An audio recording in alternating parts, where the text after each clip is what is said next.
নমস্কার, আমরা মগরাট পশ্চিম বিধানসভা ক্ষুদ্র গোপালকগণ আমরা মগরাট সমষ্টি উন্নয়ন আধিকারিকের সামনে সবাই একত্রিত হয়েছি একটাই কারণে, এই যে আমাদের আগামী 27 তারিখ যে কুরবানির ঈদ আমাদের সামনে, সেই ঈদকে উপলক্ষ করে আমরা যারা গোপালকগণ আছি আমাদের গরুগুলো আমরা দুধের শেষে কুরবানি করার জন্য বিভিন্ন বিক্রেতাদের কাছে বিক্রয় করি।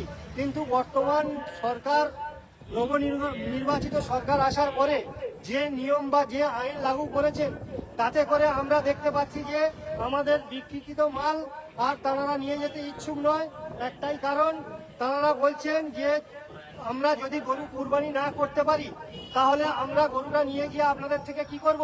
এমতো অবস্থায় আমরা প্রশাসন এবং সমস্ত মিডিয়ার মাধ্যমে আমাদের নবনির্বাচিত রাজ্য সরকারকে আমরা একটা বার্তা দিতে চাই, এই বিজনেস বা এই ব্যবসার সঙ্গে শুধুমাত্র আমরা জড়িত নয়, কয়েক কোটি মানুষ এই বিজনেসের সঙ্গে জড়িত। অবিলম্বে আপনারা আমাদের এই বিষয়টা, যাতে আমরা আগামী দিনে বিজনেস করতে পারলাম কি পারলাম না, এটা আমাদের কাছে বড় প্রশ্ন নয়।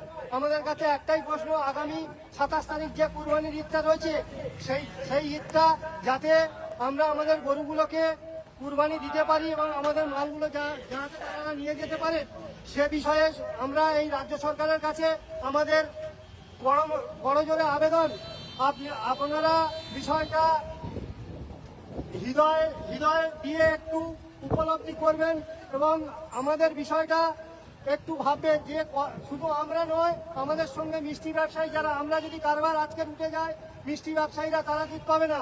এবং যে লিকুইড দুধ মার্কেটে পাওয়া যায়, আমুল থেকে শুরু করে যে সমস্ত দুধ, তারাও আগামী দিনে গ্রাম বাংলায় দুধ সাপ্লাই করতে পারবে না, বাড়ির বাচ্চারা দুধ খেতে পারবে না। তাই আমাদের করজোরে এই রাজ্য সরকারের কাছে নিবেদন, এই বিষয়টা খুব হৃদয় দিয়ে একটু উপলব্ধি করবেন।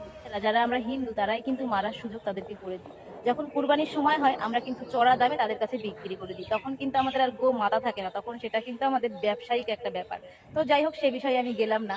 আমি বলতে চাচ্ছি এটাই যে গো হত্যা যদি নিষেধ হয়, কারণ আমাদের ভগবান গো মাতা, তাহলে কিন্তু যে আমাদের হিন্দুরা যারা অনেকে শুকরের মাংস খায়, শুধু খায় না, গপ গপ করে খায়, তাহলে সেটাও কিন্তু নিষেধ করতে হবে।